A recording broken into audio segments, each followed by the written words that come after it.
Olá, está no ar o Porto Alegre em Debate.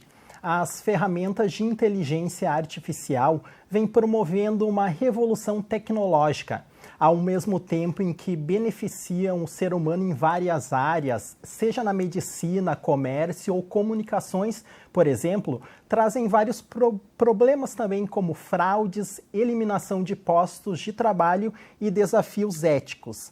Para debater esse assunto, a gente recebe aqui no nosso estúdio Luan Garcia, professor da Escola Politécnica da Pontifícia Universidade Católica do Rio Grande do Sul, e Luiz Gonzaga Adolfo, advogado especialista em direitos intelectuais.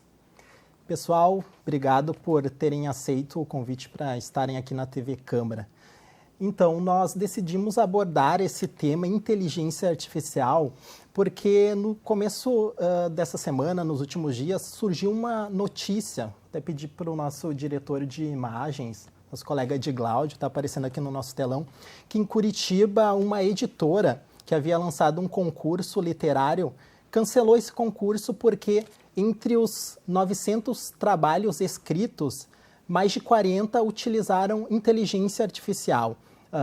O pessoal ali da editora verificou indícios, fortes indícios de que esses trabalhos não haviam sido escritos de fato ali por pessoas, mas sim por máquinas, e decidiu, enfim, empurrar esse concurso para o ano que vem. Então, isso chamou muita atenção. Vou começar agora com o doutor Luiz aí para falar dessa parte do uso da inteligência artificial envolvendo aí direitos autorais.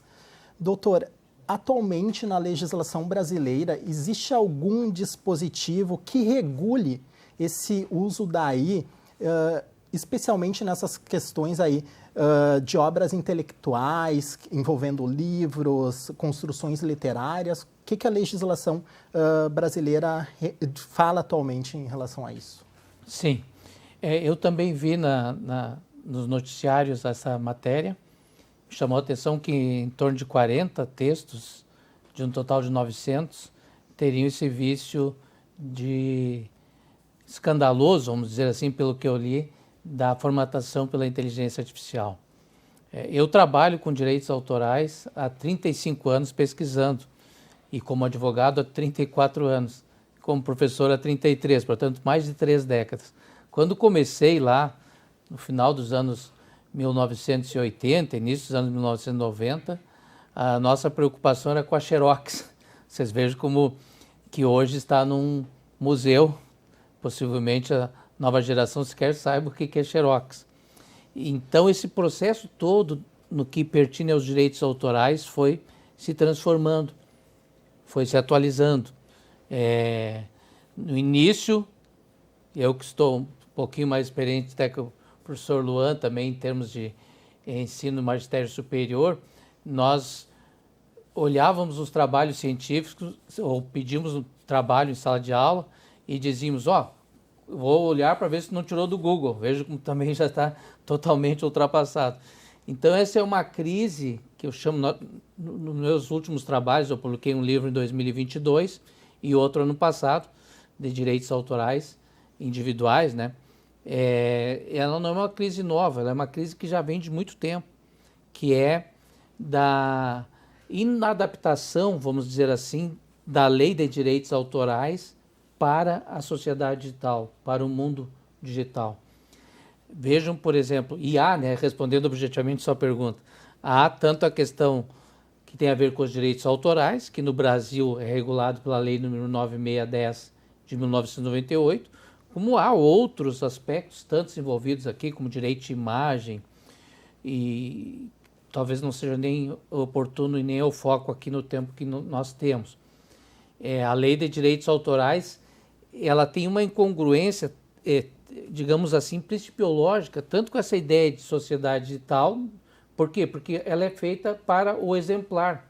E o exemplar, historicamente, desde a Convenção de Berna, que é de 1896, portanto, do final ainda do século XIX, que iniciou a regulação internacional dos direitos autorais, ela trabalha com a ideia de exemplar. Vejam um exemplo, rapidamente. A Lei de Direitos Autorais diz em determinado artigo que se o prejudicado, o autor ou detentor dos direitos patrimoniais de autor não conseguir provar quantos exemplares foram objeto de infração, será calculado em 3 mil exemplares. Veja como está totalmente desatualizado, porque pode ser 30 mil, 300 mil, 3 milhões, 30 milhões na sociedade digital. Essa capacidade não tem fim. Então, esta é a discussão que se trava num primeiro momento, e num segundo, que também é principiológico, que é relevante, eu creio, para o debate no que tem a ver com a notícia que foi provocadora dessa nossa intervenção inicial. A lei de direitos autorais, ela é clara no Brasil, no modelo brasileiro, mas isso também na Convenção de Berne, na maioria das convenções internacionais que partem da OMP, Organização Mundial da Propriedade Intelectual, tem sede em Genebra, na Suíça, ela prevê autoria exclusivamente à pessoa natural, aquilo que nós chamamos de pessoa física, que hoje no direito é pessoa natural, mas para que quem está nos assistindo possa entender. Não existe autoria de pessoa jurídica. Pessoa jurídica pode ter titularidade de direitos autorais, que é a questão patrimonial, mas a autoria está vinculada a uma pessoa natural, ao criador, ao artista, enfim, nas mais variadas áreas abrangidas pelos direitos autorais. E também essa crise está vinculada a um modelo que é muito utilitário, que é a área, não ouso me imiscuir aqui do professor Luan, ou seja, a questão digital está vinculada à computação, que tem um caráter muito mais utilitário. Mas os direitos autorais, o artigo que prevê as obras protegidas pelos direitos autorais, que são aquelas que são estéticas ou artísticas, para distinguir do direito industrial, de patentes de invenção, ela tem 14 tipos de obra exemplificadamente, e ali tem os subtipos.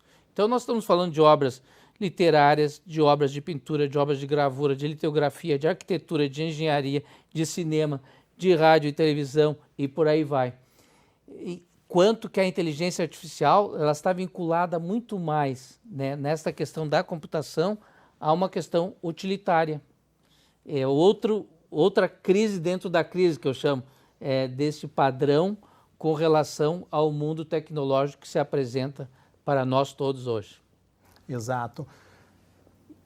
Professor Luan, lendo aquela matéria, eu vi, enfim, o responsável pela editora listando alguns pontos que chamaram a atenção deles e fizeram eles detectarem, né, que havia sido utilizado aí na elaboração dessas obras. Uma das questões apontadas foi o fato da ferramenta pensar em inglês, mas escrever em português, digamos assim. Eles detectaram algumas palavras, enfim, expressões que não são utilizadas na língua portuguesa.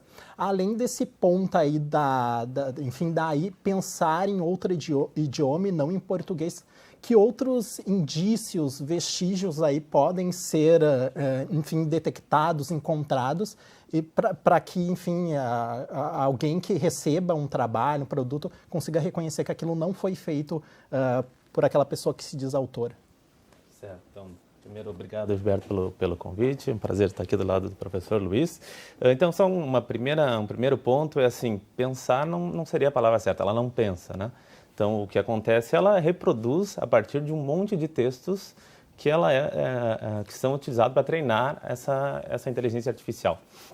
Então, sobre o ponto de vista de pensar em inglês ou pensar em português, acredito que os grandes modelos, o ChatGPT, Gemini do Google, todos eles já são treinados com muitos textos em português escritos por seres humanos. Então, não sei se isso é a melhor forma de tentar identificar algum uso de inteligência artificial para escrever algo, né? Mas por experiência, assim, eu vejo ela tende a usar muitos superlativos também, então tende a escrever muito em tópicos, tem algumas coisas que nos permite identificar que, ok, tem algo aqui que não parece muito humano, mas essencialmente é impossível ter 100% de certeza, a não ser que tu saiba a fonte, se foi escrito por IA ou não, até porque ela está só replicando textos humanos, né? Ela está lidando basicamente com probabilidades. Qual é a chance de escolher uma palavra, dado que eu tenho as palavras anteriores? É basicamente isso que ela faz. Como ela foi treinada em muito texto, ela consegue gerar muita coisa diferente. Especificamente sobre esse concurso, até me chama a atenção, porque assim, se eu for fazer um paralelo com a academia, com a universidade, Eu diria que eu teria que cancelar todos os meus trabalhos hoje nas minhas disciplinas, porque basicamente 100% deles são escritos por ChatGPT. E aí, o jeito mais fácil de saber é porque os trabalhos são muito bons. Então, assim, são além do que a gente esperaria receber. Então, já é um forte indício que, ok, o cidadão ele não tem tanto domínio assim durante as aulas, mas aí entrega um trabalho que é basicamente perfeito. Então, assim, isso é um indício de que algo não está legal. Então, eu acho que nesse ponto de qual a língua, português hoje em dia acho que já está bem coberto pelos modelos, acho que não seria tanto uma forma de identificar. Porque tem aquela questão, né, professora? Apesar de existirem pessoas muito boas, muito inteligentes, até essas pessoas cometem pequenos erros, inclusive de ortografia algumas vezes. E vocês conseguem reconhecer o senhor que trabalha nessa área educacional ali, porque são trabalhos, do ponto de vista técnico, perfeitos. Um dos indícios, né? Interessante. Exatamente. Isso. E é comum, quando tu está escrevendo um texto, cometer algum erro. Antigamente, para quem escrevia, por exemplo, usando um Microsoft Word, uma coisa, tinha a famosa cobrinha, né? Então, tinha um erro de ortografia, aparecia a cobrinha, já se usava aquilo sem problema nenhum. E veja, eu não acho que o problema seja usar o ChatGPT ou a IA em si para ajudar a melhorar o texto. Então, assim, eu constantemente uso para tentar melhorar alguma coisa que foi escrita. O problema é delegar toda a elaboração do texto para a IA, porque aí tu perde completamente a autoria e perde o sentido, né? Então, está sendo gerado algo que não tem nenhum tipo de autoria da pessoa que está entregando aquilo, é basicamente uma fraude. Não sei se pode, até legalmente, não sei se pode se constatar como fraude, Exatamente mas... esse ponto que eu gostaria de ver com o doutor Luiz. Doutor, digamos, eu apresento um trabalho, enfim, um produto que foi construído por meio de inteligência artificial e não revelo que eu utilizei inteligência artificial. Eu estaria cometendo um crime, poderia ser enquadrado em algum... Em princípio, não, porque estaria cometendo um crime, porque eu tenho uma posição primeira, vamos dizer assim, porque esse debate está iniciando ainda, né? Inclusive em termos de inteligência artificial, que nós estamos na fase 1 de 5 ou 6 fases que a maioria dos autores trazem. Eu tenho uma posição que é principiológica, mas que é jurídica, inicial, de que os trabalhos produzidos pela inteligência artificial não são tutelados pelos direitos autorais. Tá? Que essa é uma discussão, tem 4 ou 5 possibilidades. Seria de quem fez o trabalho, seria de quem tem a tecnologia, seria da empresa que desenvolveu a tecnologia, estaria em domínio público, porque é algo sem autor. Então eu tenho uma posição defendida no meu último livro, que está automaticamente em domínio público, qualquer trabalho produzido por inteligência artificial, justamente por aquela questão que eu enfatizei antes, de não ter um autor, pessoa natural. Não tem o autor, algo que não tem autor não tem proteção. Se você utilizou algo que não tem proteção, você não está sujeito a nenhuma infração em termos de direitos autorais, que seria o plágio. Né, que é outra questão, veja como eu falei no início, na intervenção anterior, o plágio hoje está também modificado nesses termos aqui, porque se não tem o autor, quem seria o prejudicado? Poderia ser a empresa detentora, a titular daquela inteligência artificial, mas aí nós estaríamos no outro campo. Então, num primeiro momento, eu acredito que não cometa nenhuma infração jurídica, vamos dizer assim, não somente na parte criminal, porque o direito também tem no campo da responsabilidade civil o dever de indenizar por aquele que causa prejuízo a outro. Por exemplo, a lei de direitos autorais permite que você utilize pequenos trechos de obra alheia para ensino, pesquisa, para produção intelectual própria, para a tua produção, porque senão ninguém produziria nada.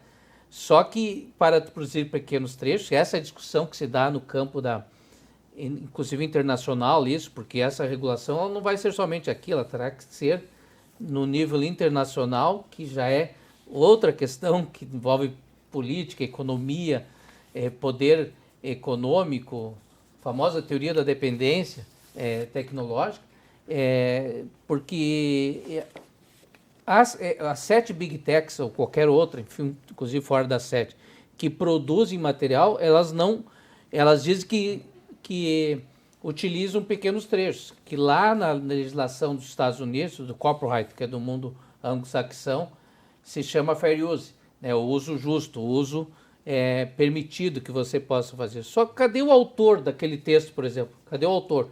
Porque se eu fizer um texto meu utilizando obras suas e do professor Luan, eu tenho que citar Gilberto e Luan meu texto. E cadê o autor desta criação, entre aspas? Porque também criação não seria, estrito sensu, no que tem a ver com os direitos autorais. Então, isso me permite também, com a minha experiência enquanto professor de direito civil, de direito processual civil, de teoria do direito, fora do campo dos direitos autorais, com 33 anos de estrada, aí quase 34. A maior crise é a crise da falta de uma identidade, da falta de pensamento crítico. Ou seja, como eu falei antes, nessa questão que ela é mais utilitária, a inteligência artificial, ela traz muito questões de conceitos, de dados, de elementos, mas o pensamento crítico, os novos pensamentos, as novas criações. Eu sempre dou um exemplo, assim, vou citar um autor aqui que vocês vão me permitir, um cantor. Eu gosto muito de assistir, por exemplo, Caetano Veloso. Olha, eu quero assistir aqui no Araújo Viana, ou no Teatro São Pedro, em Porto Alegre, eu quero assistir um show de Caetano Veloso. Eu não quero assistir um show de uma inteligência artificial de Caetano Veloso, que possivelmente pudesse ser até melhor, vamos colocar assim, entre aspas, que o próprio Caetano Veloso. Mas eu quero ver o Caetano Veloso. Então, as artes em geral também estão em crise com essa nova realidade. Vejo que a Rede Globo utilizou ano passado, pela primeira vez, numa programa deles, que foi sobre o acidente, aquele do voo da Air France, utilizou dubladores por inteligência artificial. E quantas pessoas trabalham, geralmente em torno do Rio de Janeiro e São Paulo, como dubladores? Que inclusive a Lei de Direitos Autorais foi alterada em 2014, exigindo que ao final, todo mundo nota agora dos filmes, tem que aparecer os nomes dos dubladores, que também são, se não autores, são titulares de direitos conexos aos direitos autorais. Então a minha preocupação hoje ela se dá muito nesse campo aqui da produção intelectual, principalmente daqueles que sobrevivem das suas criações. Sejam os artistas de circo, os artistas de TV, aqueles que trabalham com rádio, enfim, os artistas em geral, atores e até professores, que são profissões minhas também do professor Luan. Ou seja, um professor ele recebe para fazer apostilas, materiais, por exemplo, para IAD, para educação à distância. Você não tendo o trabalho do professor, isso pode se tornar até mais acessível, até menos custoso para as universidades ou para as instituições de ensino. Mas e cadê o papel aquele que é do professor, daquele que cria, daquele que transforma, daquele que questiona o estado da arte daquela determinada ciência? Então, para se ter uma ideia assim, de quão complexa é esta realidade. O senhor comentou do uso da inteligência artificial nas dublagens. Há um tempo atrás, eu tentei assistir uma série que foi dublada por meio de inteligência artificial. Foi uma coisa bizarra. Sim. É uma das áreas dos ramos aí que eu acho que as empresas que desenvolvem esses aplicativos precisam, porque fica uma coisa muito mal feita, digamos assim, né? Algo que das ferramentas aí precisa ter uma atenção especial. Então, gostaria de ver com o professor Luan. A gente comentou na área educacional, área da dublagem. Quais áreas atualmente no Brasil, professor, o senhor poderia citar aí que estão tendo mais progresso com a inteligência artificial? O setor da saúde, professor, é um, né, que vem tendo muitos benefícios, né? A gente vê, inclusive, cirurgias aí que um médico não conseguiria, né, fazer, apesar de existirem diversas ferramentas, né, ali para ele conseguir, mas máquinas conseguem realizar esses procedimentos perfeitamente, né? Sim, tem que diferenciar um pouquinho até que ponto a gente está lidando com uma tecnologia, de uma máquina que tem um trato muito fino, mas é que não necessariamente uma inteligência artificial, e de fato o que é uma inteligência artificial, né? Que vai tomar decisões por conta própria, digamos assim, a partir de como ela foi programada e treinada para fazê-lo, né? Eu acho que certamente a área como saúde ou próprio direito pode se beneficiar, a educação. A questão é que todas essas áreas sensíveis a gente está falando como uma ferramenta para auxiliar e não substituir. Então, por exemplo, eu jamais vou querer ser atendido puramente por uma inteligência artificial e delegar para ela, por exemplo, me prescrever qual remédio eu devo tomar. Então, ela pode auxiliar o médico, dando ali os sintomas que eu tenho, ela vai sugerir alguma coisa, mas eu quero a curadoria do médico para saber se aquilo ali faz sentido ou não. Que eu tenho que garantir que aquilo ali faz sentido, mesmo que o médico também possa errar, veja. Mas a gente aceita melhor uma pessoa, um ser humano errando, do que delegar para uma inteligência artificial que a gente não tem nenhum controle sobre como isso vai fazer. A mesma coisa no direito, né? Então, assim, a gente pode usar inteligência artificial para auxiliar o trabalho de um juiz, de como que ele vai julgar algum caso, por exemplo. Mas, assim, a palavra final, a decisão final, ainda vai ser do juiz. Ele vai usar a ferramenta como um auxílio. Educação, a mesma coisa. Eu utilizo as ferramentas de IA para me ajudar a preparar minhas aulas, a ajudar a preparar trabalhos, mas a palavra final ainda é minha. Eu faço a curadoria do conteúdo, eu que decido o que vai ser apresentado e eu que decido como aquilo vai ser avaliado, né? Então, assim, eu jamais delego em última instância para uma inteligência artificial. Então, acho que basicamente todas as áreas da sociedade podem se beneficiar. A questão é como a gente vai utilizar isso e tirar as vantagens, né? Tirar o lado bom e tentar, de alguma coisa, dirimir, minimizar o lado ruim da inteligência artificial. Então, assim, fazer um balanço de como isso pode ser benéfico para a sociedade. Professor, o senhor comentou aí do uso para atividades, digamos, operacionais, né? Digamos, do dia a dia, a IA pode ser muito benéfica. Mas para aquelas, digamos, atividades que... no caso, tem o objetivo aí de desenvolver a parte cognitiva, vamos dizer, uma criança aí. Nesta fase, digamos assim, a IA deveria ter um uso muito mais restrito, né? Porque acaba que ela não estimula o cérebro. Ela não instiga a criança a pesquisar porque, enfim, ela vai ter tudo pronto ali. A gente pode, daqui a uns anos, ver um impacto, digamos, social mais perceptível de pessoas, digamos assim, com um nível intelectual um pouco mais não tão desenvolvido como que a gente tem atualmente, digamos? Sim, nota, tudo que eu vou falar aqui, na realidade, é minha percepção, né? A realidade é que nós, enquanto sociedade, não sabemos. A gente precisa de tempo, precisa passar por uma geração que tenha passado por isso, que ainda não aconteceu, é algo muito recente, para poder tomar conclusões. Tal como antigamente, por exemplo, se tinha propaganda que todo mundo na educação básica usaria tablets, como era a propaganda da Finlândia, da Suécia, e hoje em dia abandonaram isso. Então, assim, o impacto disso a gente vai descobrir no futuro, ainda não se sabe. A minha percepção que eu vejo agora é, eu evitaria. Porque o meu sentimento é de que se tu tens a capacidade e tens o senso crítico de avaliar as respostas e avaliar o conteúdo que é gerado e sabe discernir o que está correto, o que não é e usa aquilo para te ajudar, eu acho que ela é maravilhosa. O problema é até que ponto uma criança tem essa capacidade. Eu acho que ela está criando essa capacidade. Então, assim, eu acho que ela não deveria usar a ferramenta como bengala, salvo alguma maneira que se descubra que evite esse tipo de uso da ferramenta, né? Mas eu noto isso, e aí de novo trazendo para o contexto educacional do ensino superior, historicamente lá na universidade, na PUC, né, passamos nos cursos da computação, nesse último semestre foi um número histórico de reprovações e muito disso a gente atribui ao fato de uso de ferramentas como o ChatGPT. Então, assim, a pessoa delega todo o ensino dela e todas as tarefas delas para o ChatGPT e perde completamente o senso crítico. E aí, quando tu vai avaliar o estudante em uma prova, por exemplo, que ele não pode realizar uma consulta, aqueles conceitos básicos que ele deveria ter adquirido ao longo da disciplina, ele não adquiriu. E não é por questão de vagabundagem ou coisa assim do tipo, é que ele não teve que passar por aquele trabalho pedagógico, digamos assim, de sentar, pensar numa solução, gastar um tempo realizando aquilo, e delegou ao ChatGPT, e aí não reteve o conceito que era necessário, não fez o aprendizado necessário. Então, assim, isso hoje já facilmente a gente consegue identificar que, de fato, tem algum tipo de prejuízo. A questão é, devemos, de fato, ter que conhecer todos esses conceitos, ou será que a inteligência artificial, sabendo fazer isso, a gente pode se preocupar com outras coisas? Essa resposta não tem. Exato.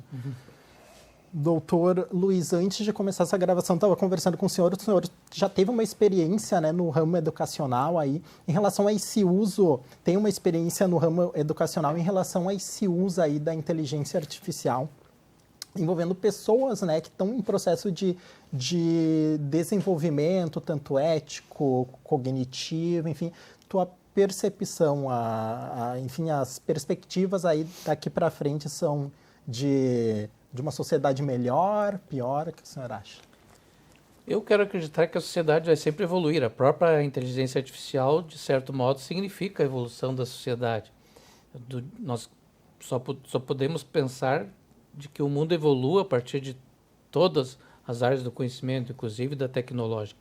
Aliás, eu esqueci de dizer aqui antes, mas é preciso dizer nesse momento a quem nos assiste, eu não sou contra a inteligência artificial, tá? Porque a pergunta que eu mais ouço é assim, é contra ou a favor da inteligência artificial? Como se isso pudesse ser possível. Ou seja, o professor acabou de citar, na sua pergunta mesmo anterior, uma das suas perguntas anteriores, veja a inteligência artificial na medicina, por exemplo, e a inteligência artificial não é algo novo, tá? Ela tem mais de 50 anos, 60, 70 anos, ela é nova em termos da inteligência artificial generativa, que é o que se discute a partir de 2019, 2020 em diante. Então não há como ser contra o progresso, a evolução. Seria uma coisa, só para citar aqui, no início da Revolução Industrial, os operários invadiam as fábricas e quebravam as máquinas, com medo de que aquelas máquinas lhes tirassem o emprego, como de fato no início tiraram de alguns. Só que eles trabalhavam 16 horas por dia, de segunda a domingo, perdiam membros nas máquinas e assim por diante. Então eu acredito, e aqui eu quero ter um otimismo, talvez até mais um realismo. Eu estava esses dias lendo uma frase do Suassuna dizendo assim, o otimista é um tolo e o pessimista é um chato. Ele diz, então eu digo assim, que eu sou um realista, eu quero ficar num termo intermediário para dizer que isso não pode ser somente aquela turma do aplauso, que nós vemos muito, inclusive muitas vezes nas instituições de ensino ou na academia, nas mais variadas áreas, e não como aquele que é contra tudo, até porque não tem como você ser contra a realidade. Para chegar até aqui, eu utilizei a inteligência artificial para colocar o endereço da Câmara Municipal de Porto Alegre no meu carro. Então, para acessar a minha conta bancária aqui antes da gravação, eu utilizei inteligência artificial. Então, essa é uma realidade sem volta. A questão é, e para efeito do direito, o direito trabalha muito com duas linhas muito significativas, claro que há outras. A questão da regulação, como que você regula determinadas situações. Por isso que o direito nos manda a nós todos, né? Pertencemos ao Estado, ao Brasil, e a questão das políticas públicas. Como desenvolver políticas públicas para a questão da educação, por exemplo, da juventude, crianças e adolescentes. Eu já trabalhei com isso, e porque eu trabalho uma linha do direito à educação, e também eu faço um trabalho que é voluntário em escolas, tanto públicas quanto privadas. Se alguém estiver interessado, que está nos assistindo, eu fico à disposição, de levar um debate de 45 minutos sobre a proteção, a autoproteção ou a proteção da própria imagem na sociedade de rede, nas redes sociais, que é uma questão um pouco paralela aqui, mas que também tem a ver. Ou seja, logo que começou esse debate mais profundamente, aos 15, 20 anos, em termos daquilo que nós chamávamos na época de internet, como eu disse antes, se trabalhava inclusive nos direitos autorais como nós tivéssemos um mundo analógico e um mundo digital. Hoje eu estou convicto que nós temos o mundo. Esse é o mundo. E, aliás, ele é muito mais muito mais digital que analógico. Os problemas são vários, como nós mesmos conversávamos também antes da gravação aqui desse nosso debate. Por exemplo, se você acessa a seleção de conteúdos, ou o que você acessa, quer dizer, o pai e a mãe não vão estar em condições hoje de estar ali fiscalizando, e nem é o modelo hoje de pai e mãe modernos de estar ali como um cão de guarda vendo o que o filho acessa. Mas ele pode acessar conteúdo sexista, conteúdo racista, conteúdo de violência, né? Agora, recentemente, nós tivemos ainda lá no norte do Rio Grande do Sul um menino que foi assassinado dentro da escola. Ou seja, então o campo também de políticas públicas, principalmente de educação, porque tudo isso tem que vir pelo diálogo, tanto em casa como na sala de aula, da educação para o uso mais adequado de todas as tecnologias. Ainda nós estamos assim aqui, dobrando a Arena do Grêmio, ali na Fruei, tem toda a Fruei até a Osório pela frente, usando uma metáfora de linguagem. Tem todo o caminhar pela frente ainda também nesses aspectos. Sobre essa questão aí da eliminação de alguns postos de trabalho pela inteligência artificial, o senhor citou lá daquele advento da Revolução Industrial, a revolta dos trabalhadores, com medo de perderem seus empregos por causa das máquinas. Professor Luan, o senhor conseguiria descrever para nós algumas profissões, enfim, ou cargos que podem sentir um efeito maior aí do uso da inteligência artificial, por exemplo, operadores de telemarketing. Hoje em dia, a parte das empresas, né, não necessitam mais daquela pessoa que vai atender o telefone ali, muitas vezes pelo WhatsApp, por um programinha específico lá no site. A inteligência artificial consegue dar a resposta, né, desejada pelo cliente. Além disso, teria outras profissões que estariam ameaçadas? Eu acho que, essencialmente, qualquer profissão que não esteja ligada diretamente a relações humanas, em algum momento ela pode ser, ou ela pode sofrer algum tipo de automatização, né? Então, assim, eu acho que mais fácil pensar na via contrária, né? Quais profissões jamais vão ser substituídas por uma inteligência artificial? Por exemplo, um psicólogo, acho que jamais alguém vai querer fazer um tratamento com o chat GPT, né? Vai querer uma pessoa ali com uma empatia que ela possa presenciar. Um médico, a pessoa jamais vai querer ser 100% atendida por uma máquina, né? Vai querer sempre ter essa relação humana. Então, assim, relações humanas ainda precisam ser entre humanos. Então, acho que essas profissões estão menos afetadas, embora possam usar a inteligência artificial para auxiliar no trabalho, eu acho que dificilmente elas vão ser extintas, pelo menos pelo ser humano, né? Agora, qualquer outra profissão que possa ser automatizada pode ser substituída pela inteligência artificial, mesmo que hoje elas não estejam boas. Desse exemplo de dubladores, né? Então, hoje a dublagem ainda não é boa. Eu te garanto que dentro de 10 anos ou até menos ela vai ser boa. Provavelmente tão boa quanto feita por humanos. Então, assim, por que não? Talvez diminua o custo, isso gere mais acesso, vai baratear o preço, pensando em uma teoria mais capitalista da coisa, né? Então, assim, tende a espalhar mais, dar mais acesso a esses itens na sociedade, né? Então, tende a melhorar a coisa. O que também não estamos... Acaba que é um dilema, né, professor? Ao mesmo tempo que melhora aí essa questão, enfim, mas e essas pessoas, né, que, enfim, esses empregos, né, que foram perdidos, para onde essas pessoas vão ser enviadas? Alguma alternativa, né? Então, eu acho que uma maior medo, uma maior preocupação, na realidade, não é o trabalho ser substituído, porque isso vem acontecendo ao longo de toda a história da humanidade. Trabalhos são substituídos, são transformados. A questão é o tempo em que ele está sendo substituído e o tempo que essas pessoas que perderam seus empregos têm para se preparar para uma nova profissão. E hoje, com a inteligência artificial, a gente vê que essa mudança é muito rápida. Então, assim, uma profissão pode ser substituída em coisa de 1, 2 anos. E uma pessoa não consegue renovar completamente as suas capacidades em 1, 2 anos, né?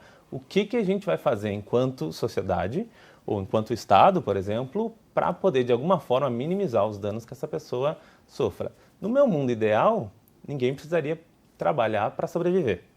Trabalharia se quisesse, senão eu gostaria de só aproveitar a vida e deixar a IA fazer tudo para mim. No mundo real, a gente ainda precisa trabalhar para sobreviver e pagar as contas, né? O boleto chega ali no fim do mês.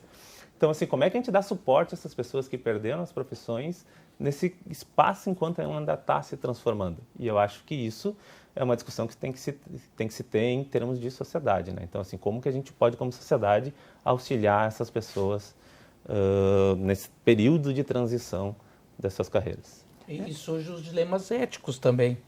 Eu estou preparando uma disciplina no Instituto Observatório de Direitos Autorais, que é vinculado à Universidade Federal do Paraná, de Curitiba. Darei a aula agora em agosto, na especialização em propriedade intelectual. E a minha disciplina é ética e ética na inteligência artificial, vinculado, evidentemente, com foco mais em propriedade intelectual e, muito particularmente, direitos autorais. Mas a gente tem, o professor falou em dilemas, nós temos dilemas éticos. Por exemplo, se você tiver um carro automatizado, esse exemplo que todos os autores trazem, e ele for treinado para ele tiver numa circunstância de trânsito que ele tem que salvar a tua vida, do motorista, ou de quem está atravessando a rua ali, e a inteligência artificial tiver que decidir. Ou se ela tiver que decidir se você atropela uma criança de 9 anos ou um idoso de 75 anos, quem que ela vai decidir? E pior ainda, professor, e se ela tomar uma decisão de quem é a culpa? É de quem desenvolveu a inteligência? Sim. É do dono do carro? É de quem Sim. vendeu o carro? A quem a gente culpa em termos legais? Isso, em termos de responsabilidade civil, quem é o responsável? Se discute muito isso. E inclusive pode repartir responsabilidades, pode ser da empresa que te vendeu o carro, pode ser do motorista, pode ser quem desenvolveu a inteligência artificial, pode ser de quem está passando na via, no trânsito. Então, você começa a criar os dilemas éticos também. É por isso que eu falei que essa é uma questão jurídica, o direito trabalha com regulação e trabalha com a pena, que a pena no direito penal é uma redundância dizer isso aqui, né? Mas a pena ela é uma restrição de liberdade, ou ela é uma condenação, e no direito civil é o dever de indenizar. Quer dizer, essa é a questão do direito enquanto a grande regulação da sociedade que nos manda a todos. Mas nós temos questões éticas que são anteriores, são muito anteriores até a isso, como de resto em muitas áreas da atuação humana. Por isso que esse diálogo ele é muito importante, inclusive levar ele para as instituições de ensino, não somente no nosso nível, eu estou dizendo no trabalho meu e do professor Luan, do ensino superior, mas também já desde o ensino básico, do ensino médio, de como nós vamos desenvolver, o que nós queremos desenvolver, afinal de contas, também, enquanto país, porque o Brasil vai ter que apostar também, nem deu tempo de falar e talvez nem dê, mas é muito mais da área do professor Luan, quem desenvolve inteligência artificial. O Brasil tem que apostar em educação, de desenvolvimento de ciência e tecnologia, de desenvolver suas próprias inteligências artificiais, digamos assim, entre aspas, que vem muito dos Estados Unidos, parte da Europa, ou do mundo oriental. Eu, como sou o mais velho de nós três aqui, já estou me caminhando para os 60 anos ano que vem, há 30, 40 anos, na década de 70, 80, você falava assim, os carros lá da Ásia, eles são imitações dos carros dos Estados Unidos ou até de parte da Europa. Hoje os veículos da Ásia são muito melhores, em não poucos países, em não poucas marcas, que os países de onde surgiu a indústria automobilística. Por quê? Porque os tigres asiáticos lá, eles apostaram em pesquisa, em ciência, em tecnologia. No campo da educação e da juventude, de crianças e adolescentes, e também no ensino superior, é como que tu quer te afirmar. Eu até tenho uma frase que eu uso muito em sala de aula, eu digo assim, eu prefiro que vocês façam um trabalho e errem, sendo vocês, do que vocês acertem copiando, seja de um outro autor ou até da inteligência artificial. É quem tu quer ser, afinal de contas, ou seja, como você quer se posicionar nesse teu campo de conhecimento, nessa tua profissão.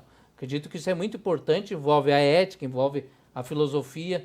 Nós temos que, de fato, travar esse diálogo no campo lato sensu, com a sociedade toda. E nós estamos aqui na TV Câmara, né? A Câmara representa, os vereadores representam a sociedade. É muito oportuno também travar esse debate.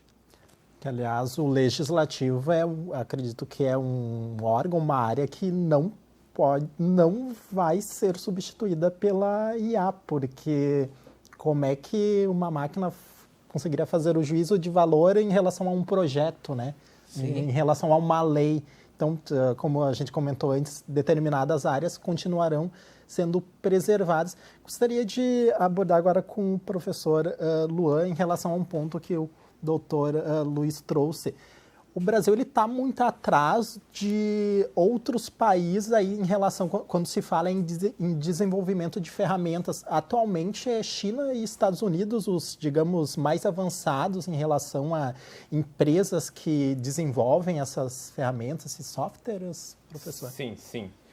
Hoje em dia a gente tem dois grandes expoentes, né? Um são os Estados Unidos, principalmente a região lá do Vale do Silício, pessoal da Califórnia, e outras são, de fato, as empresas chinesas, né? Que é sempre aquela relação meio dúbia, tem muita parte estatal, tem grande investimento de empresas, mas, assim, são os dois grandes expoentes em termos de desenvolvimento de inteligência artificial.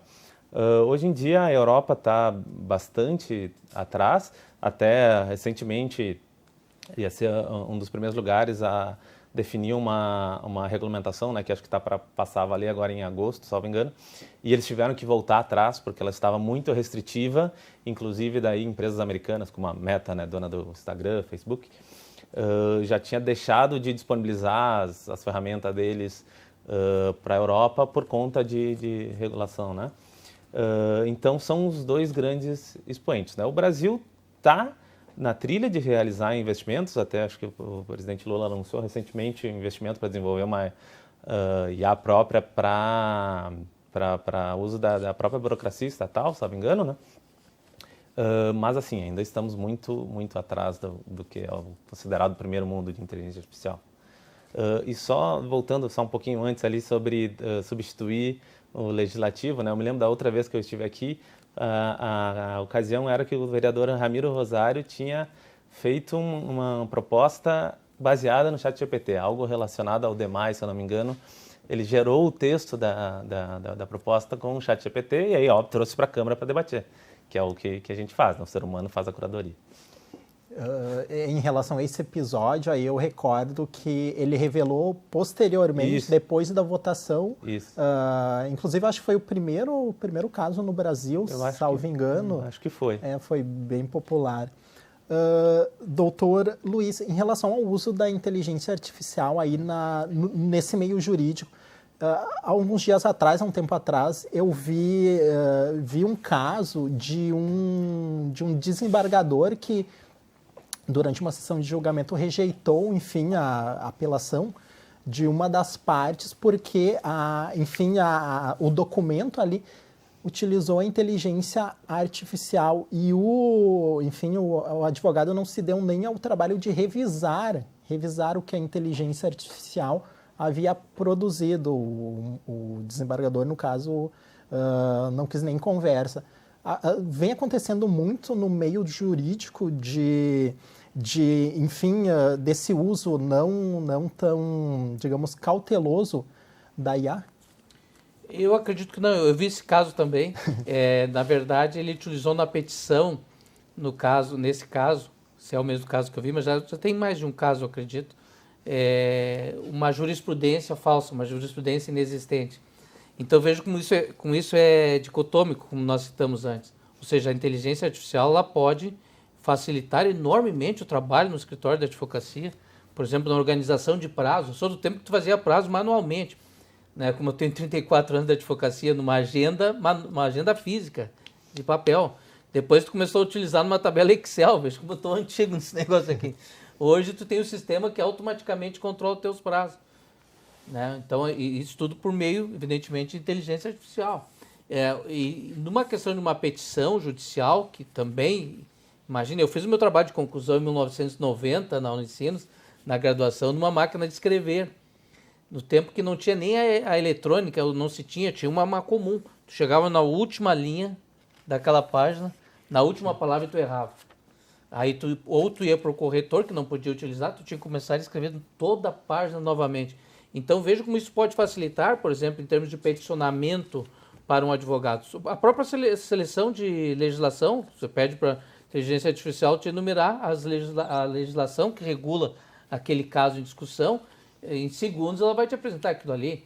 A jurisprudência, doutrina, que se usa muito, esse tripé aqui, legislação, doutrina e jurisprudência no campo do direito. Então, novamente, nós vamos para a questão ética, ou seja, o colega, e foi o que o professor Luan falou antes, ou seja, ela trabalha no ponto primário da produção. O colega teria que revisar a produção da minuta ali de petição e verificar se de fato ali era uma jurisprudência ou se, sabe-se lá por que motivo, a inteligência artificial criou uma jurisprudência inexistente para aquela situação em discussão. Exato. Pessoal, estamos chegando ao final do nosso programa, então vou abrir espaço aí para as considerações finais. Começo com o doutor Luiz aí, que já está com a palavra. Eu quero agradecer a oportunidade muito rica do debate, do diálogo, agradecer a ti, a TV Câmara, a produção, ao professor Luan. Muita alegria de fazer um debate, como eu disse no início, ele é incipiente, ele está recém começando, eu acredito, E eu não vim aqui, muito particularmente na minha posição, mas acredito também seja do professor Luan e de todos que fazem um debate que é acadêmico, que é científico, para trazer verdades, mas sim para trazer inquietações, interrogações, e me coloco à disposição de todos que estão assistindo, e também sempre de vocês aqui, para o debate, para contribuir quando for possível e estiver ao meu alcance. Muito obrigado. Muito obrigado, doutor. Professor Luan, por gentileza. Bom, então também gostaria de começar agradecendo o Gilberto pelo convite, TV Câmara, pelo convite para esse rico debate. Agradecer ao professor Luiz pela rica conversa que tivemos aqui. Eu também queria deixar mais ou menos essa posição de que hoje em dia nós não temos respostas. O nosso trabalho aqui, nosso papel aqui foi trazer questionamentos. Então, assim, a gente está vivendo tudo isso, é algo muito recente, embora a transformação na sociedade humana seja algo muito antigo, né? Essa especificamente é algo muito recente. E qualquer um que tiver certezas hoje em dia, grandes chances de estar errado. Então, assim, eu acho que o nosso papel é observar e tentar ao longo do tempo, em debates como este, em debates na Câmara, em debates no poder público, em debates na sociedade como um todo, poder chegar às melhores conclusões possíveis e fazer uso dessa ferramenta da melhor forma possível. Eu acho que não é algo para se ter medo, eu acho que é algo para se utilizar e tirar os benefícios e diminuir os malefícios que ela pode apresentar. Obrigado, pessoal, por terem estado conosco no dia de hoje. Bom, o Porto Alegre em Debate fica por aqui, mas você pode rever este e outros conteúdos produzidos pela TV Câmara no nosso canal no YouTube. Informações do Legislativo, você já sabe, é só acessar o site da Câmara Municipal de Porto Alegre. Muito obrigado pela sua companhia e até semana que vem. Tchau!